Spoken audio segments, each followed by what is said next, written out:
Hey everybody, welcome back to my channel. This is Tina with Life in the Piedmont, and I live in the Piedmont of Virginia. Here on my channel, you will find me pretty much in my kitchen or maybe outside in my garden. I love to cook and bake from scratch, and I love to preserve in our food, whether I'm canning or dehydrating. But today I wanted to bring you along and show you an Amish honey wheat bread that is absolutely delicious, and I hope that you enjoy it. And I wanted to show you, before I go on, here's the one thing I do before. This is my yeast. So I'm doubling this batch, and before I put my yeast in my bowls or in my bread, I always like to put it in a separate bowl and activate it this way. So then I know my yeast is good. And apparently, I think my yeast is really good, don't you think?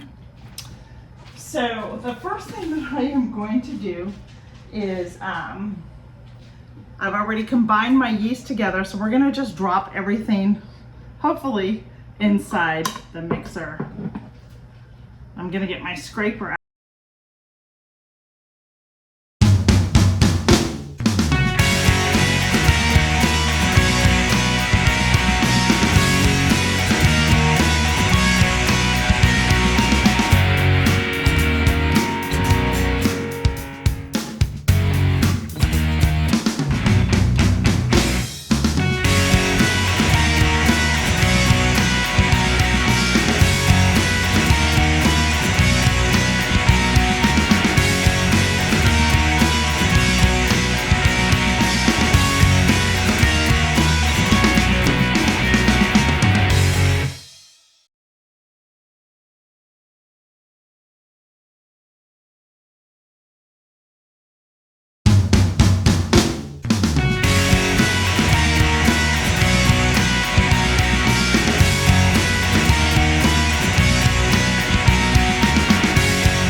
So I ended up adding about 8 cups of the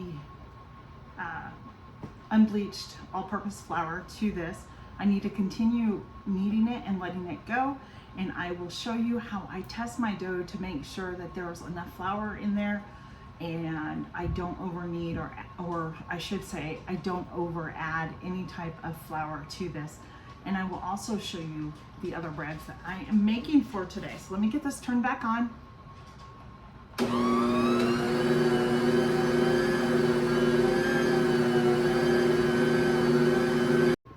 Okay, so I'm gonna test it really quick and check the dough to see what it's like.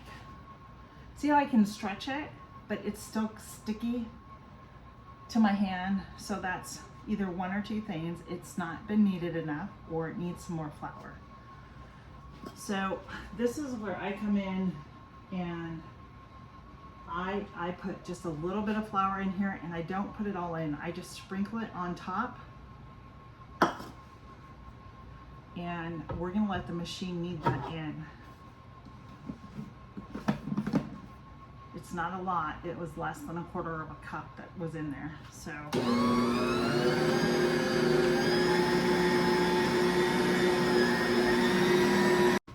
All right, let's give it another test and see what it looks like here. There you go. And it's not sticking. It pulls off really nice. I think we got enough flour in it. So now we're just gonna let it sit in here and we're gonna let it rest until it doubles in size. So with that being said, I have a couple of more loaves of bread that I need to get in the oven, but we will be back and I will show you how I continue to make this. I do believe our bread dough has doubled in size, so we are gonna take the lid off. It's perfect. It's perfect. And I am going to flour the surface down here so we can knead it. Get this down here so we can knead it. Spread some of this flour around. And then hope to be able to get this dumped out. All right, let's see how this goes. Let's get this off. Sorry if the table is shaking. We're gonna pour this out, hopefully. I can't say, but let's get that out. There we go. That actually came out really nice. But my dough hook is in there. So what I'm gonna do is we're gonna knead this together so I can show you what kneading looks like. Okay, I floured the surface. Now I'm gonna flour just a little bit on top of the dough, and I am gonna fold it over and press down. This is called kneading, and you're gonna wanna knead it and bring the dough together. Okay, that should be a little bit better. Sorry about that. So we're gonna knead,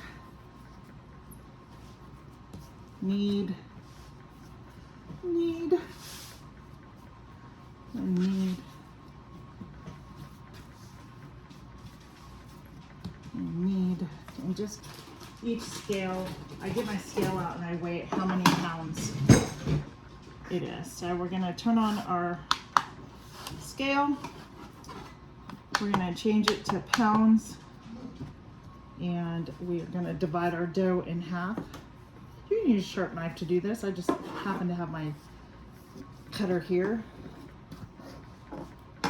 We're gonna set this aside, and then I kind of just play with it, like, and put it in like a log almost, and then I just kind of measure it out. Like so, and then weigh it. Let's see what this ball weighs.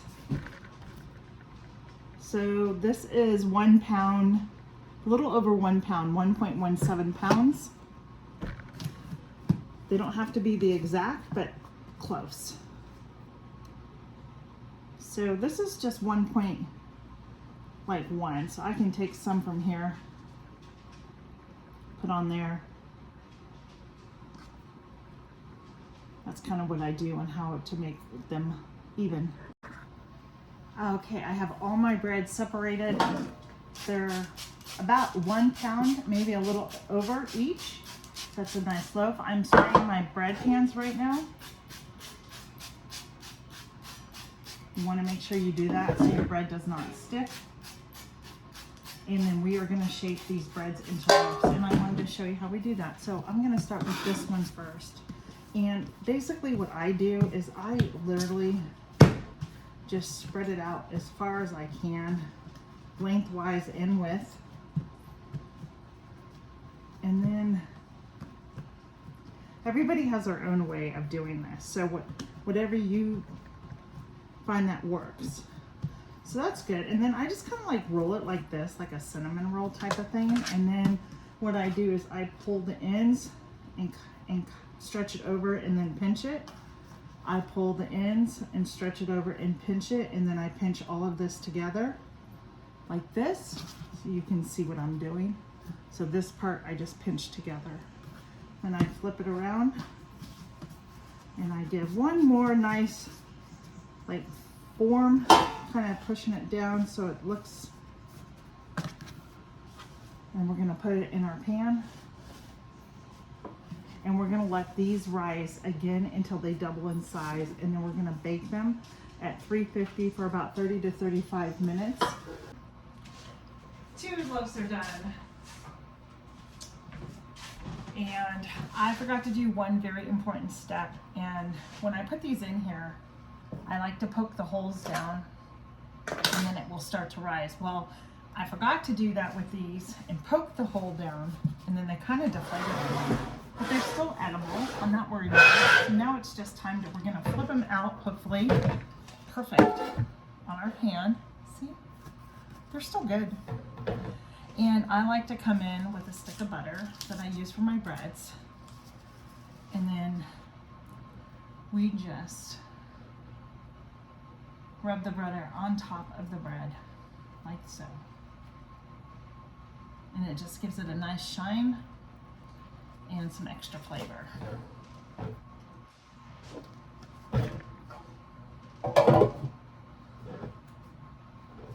And my last 2 loaves are in the oven, actually. I don't know if you're gonna, so yeah, so we'll just do this along the sides, all around, get that butter on here, and it really does make it look really pretty as it sits and cools. Just a nice gloss. So there you have it. That is my Amish honey wheat bread. I hope you like it, and I hope that you try this recipe.